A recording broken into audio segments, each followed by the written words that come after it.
She traded her voice for her love. She is the Little Mermaid.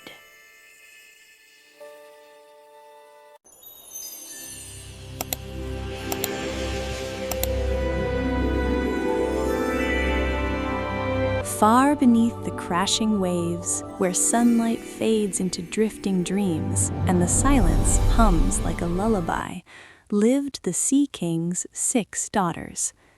Their palace shimmered with glowing coral towers, swaying anemones, and silver fish that glimmered like scattered stars in the water. The Sea King, a widower, ruled the ocean with unwavering strength, but his daughters were raised with gentle affection by their wise grandmother. She watched over them tenderly, filling their days with stories of the deep sea and the mysterious world above. The 5 older princesses adored exploring shipwrecks, collecting gold, pearls, and forgotten treasures lost to time. But the youngest princess, she was different. While her sisters loved the ruins of the sea, the youngest longed for something more, the secrets of the human world and the mystery of the human soul. She listened to every story with shining, curious eyes. Her heart didn't just want to see the world above, she wanted to understand it. Her appearance was unlike any other mermaid in the kingdom. Her shimmering pastel tail sparkled like soft moonlight. Her big, expressive blue eyes glowed with wonder. Her silver hair flowed around her like threads of light. And her voice held a magic that could calm storms and warm even the coldest tides. She was the most beautiful of them all, not just in appearance, but in spirit. Her grandmother had told her, "Mermaids live for 300 years, and when our time ends, we dissolve into sea foam. But humans, even with their short lives, carry an immortal soul." That idea sank so deep into her heart that nothing could uproot it. Her favorite place was a ruined ship in the coral gardens, its ribs wrapped in seaweed and soft light. Inside stood a marble statue of a young human prince, strong, graceful, impossibly beautiful.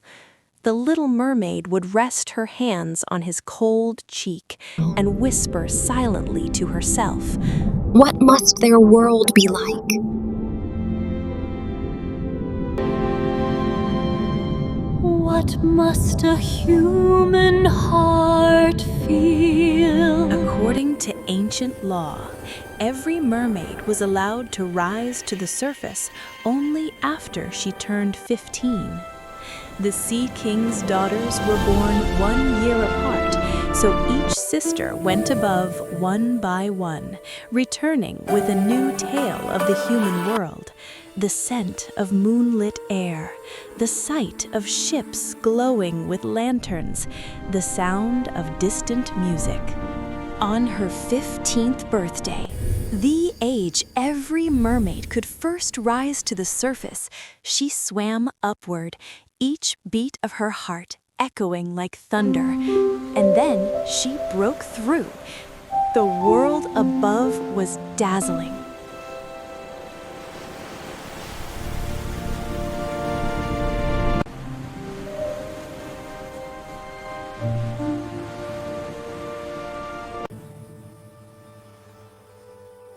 At night, she saw a royal ship drifted on the wine-dark sea, glowing with lanterns and music. People laughed, danced, and celebrated under the open sky. Fireworks scattered across the sky like falling stars, and among them was the prince, the living version of the statue she had loved her whole life. For the first time, she saw beauty that even the ocean could not match. but beauty is fragile. Clouds rolled in, the wind howled, the sea rose like a beast awakened. Lightning tore the mast apart, the ship cracked open, screams filled the night. The prince was thrown into the churning water. Without a moment's hesitation, the little mermaid dove after him, slicing through the waves. She grabbed him before the sea could claim him, and through the entire night, she pushed him toward the shore. As dawn broke, she laid him gently near the steps of a white temple. Just as she slipped back behind a rock, a young maiden from the temple rushed down to the beach. She bent over the unconscious prince, calling for help. When he opened his eyes, he saw her. He believed she was his savior. The little mermaid watched from the waves, her heart cracking open, realizing she had saved him, but he would never know. When the little mermaid returned from rescuing the prince, she sank down beside a quiet coral rock, her heart heavier than the ocean around her. She had saved his life, yet he would never know her face, her voice, or her name. Every time she closed her eyes, she saw him lying on the shore, the way the sunlight had touched his skin, the way she had held him close. Her glowing silver hair drifted gently around her as she sat there, lost in thoughts she could not share. Then her grandmother floated toward her, wise eyes soft with concern. "My child," she said kindly, "do not sit alone tonight. There is a grand celebration in the palace. Come, the ocean is alive with joy this evening." And so, as the day faded, the entire underwater kingdom began to glow. By nightfall, the palace shimmered brighter than ever. Coral towers lit in rose, aqua, and gold. Seashell lanterns floating like tiny moons. Currents weaving ribbons of sparkling dust. Mermaids and mermen from every corner of the realm gathered inside the crystal halls. Music made of waves and shimmering shells filled the water. Tales of every color, silver, lavender, jade, sunset pink, twirled gracefully as everyone danced. Laughter bubbled through the water like pearls, and the palace felt alive with magic.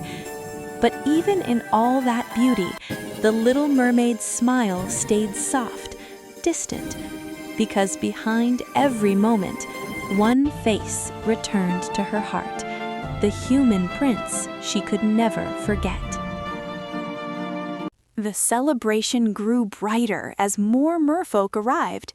The Little Mermaid's 5 older sisters swam into the palace hall, their shimmering tails catching every ray of glowing light. They joined the music instantly, spinning and twirling with grace, their laughter filling the water like pearls floating upward. The Little Mermaid joined them too. For a moment, she let herself be carried by the rhythm, and then she began to sing. Her voice rose through the palace like a warm, shimmering current. Every mermaid, every merman, even the Sea King himself turned to listen. In the deep where dreams still flow, waves remember what I know. Light above a world unseen, a distant heart I've held in dreams. Oh, ocean, carry my silently for the one who cannot see me. Where the moonlight kisses the trembling sea, your memory drifts like a sacred dream. Every tide that rises inside of me whispers your name in a silver gleam. Oh, if the stars could carry my voice to you, they'd sing the love I never gave words to. No one in the underwater kingdom had ever heard a voice like hers, but as the final note faded, a quiet ache returned to her heart. While others kept dancing, she slowly drifted away. There was only one way to enter his world, only one way to win his love and earn an immortal soul. And that path led to the darkest place in the ocean, the lair of the sea witch. The witch's grotto boiled with sickly green water. Twisted polyps swayed like ghosts, the remains of those who came before and failed. The witch towered over her, smiling with razor-sharp cunning. I can give you legs, but every step will feel like walking on hidden knives. Your feet will bleed. Your pain will never end. And if the prince marries someone else, you will die at dawn and become sea foam. What is the price? Your voice. And before she could regret it, the witch cut out her tongue, her one true gift, her unearthly, magical voice. She swam to the shore with the witch's shimmering potion in her hands. She drank it. The pain was indescribable, like a sword slicing through her body, like fire splitting her in half. When she awoke, she looked down. Her magnificent tail was gone. In its place, two small, fragile, bleeding human feet. The prince found her lying on the sands. He was struck by her beauty, silent, mysterious, otherworldly. He took her to his castle. But love did not blossom, not the way she'd hoped. Every step she took was agony. Every movement was pain. But she never let it show. The prince loved to watch her dance, and she danced for him, turning, leaping, glowing like a creature made of moonlight. What he didn't know was this. Every spin drove 1,000 invisible blades into her feet. Her slippers filled with blood, but her face remained calm, smiling, devoted. She became his closest companion, his quiet shadow, his silent comfort. But one night, he told her, "My heart belongs to the girl who saved me on the beach." The Little Mermaid smiled and died a little inside. Soon, a neighboring princess visited the kingdom, and the moment the prince saw her, he froze. It was her, the girl from the temple shore. Oh, you are the temple girl who saved me. He took her hand and announced his love. Their wedding was set for the next dawn, and the Little Mermaid's fate was sealed. If he married another, she would die when the sun rose.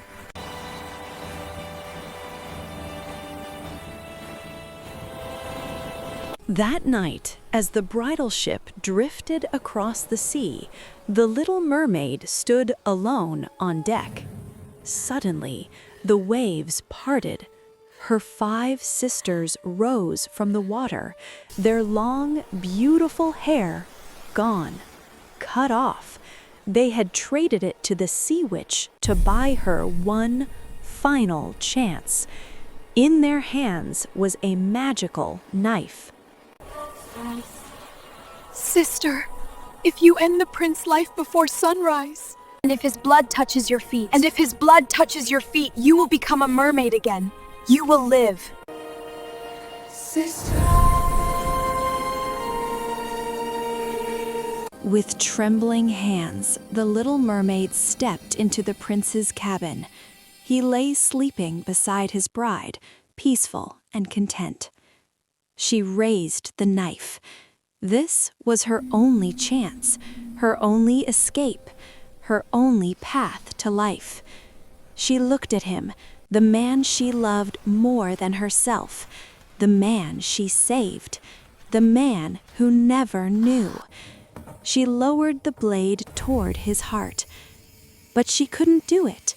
Her love was too pure to take a life, even if it meant losing her own. With a silent cry, she rushed out, ran to the deck, and hurled the knife into the dark sea. Then she leapt overboard. The first rays of dawn touched the water. She braced herself for death, for the cold, empty dissolution into sea foam. But she didn't die. She felt herself becoming light. Air lifted her gently upward. Soft, glowing figures appeared around her, the daughters of the air. You are not foam. Your sacrifice has earned you a new destiny. You will join us and serve humanity for 300 years. Every good deed shortens your time. Every tear adds a day. Your soul is not lost. It is waiting. The Little Mermaid looked down at the prince and his bride. She sent them a final, silent kiss carried by the wind. She never got her prince, but she gained something far greater, a soul that would last forever.